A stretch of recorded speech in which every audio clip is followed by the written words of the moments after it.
Sino ang taba? Di taba, di kampusan to. O, tapos umikat, madam, wait lang ako. 3 hours.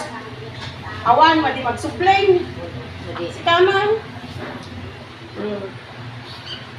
Yung mababain. Ako yung madam, kumagan, gumawiyak na tuloy sa mga. Suwak ko lang mo.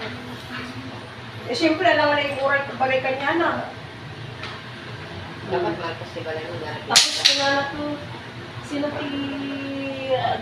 damo kasinsin ko na lalaing Wanda Bernardo na. Anak mo na kasinsin ko, nag-arami. Nagumani. Nagpinita kami ni Bernardo, di ba, karami ka pala. Kas, madinak ko, tinala ka balay. Kuna na kanya.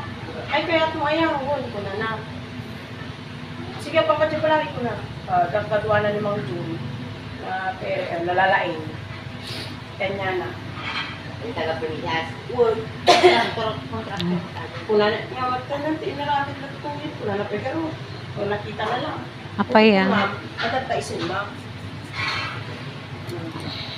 Adi kaya kung magkaramit, suggestion. Kaya aani, baybayan na ka lang si Kagputi Design. Bahala ka. O uray na galas ko, bahala ka. Ay, madian. Hindi pwede yung ganun. Sabi ko, Elmer, ang hinahanap ko, talaga hinahanap ko yung suggestion mo. Ate, hindi pwedeng ganyan. Ate, ganito. Ate, ganyan. Suwarta mo na balay. Siyempre, so nag-arami. Oh, buti nga si Kuya Jun, nagala sa ita siya, bahala nito. Ayun nakasalmen. Madi. Di may isa. Hindi may sa yung gubi. Kastoy lagta, kastoy. Sige, suggest mo mo. Sige, basta kastoy dito, kastoy. Kuna ko na. Mayat. Nagpintasan. Pero aji, ang wangan ko ng dagiti ko, kasi kami nagkunin lang kayo na talaga.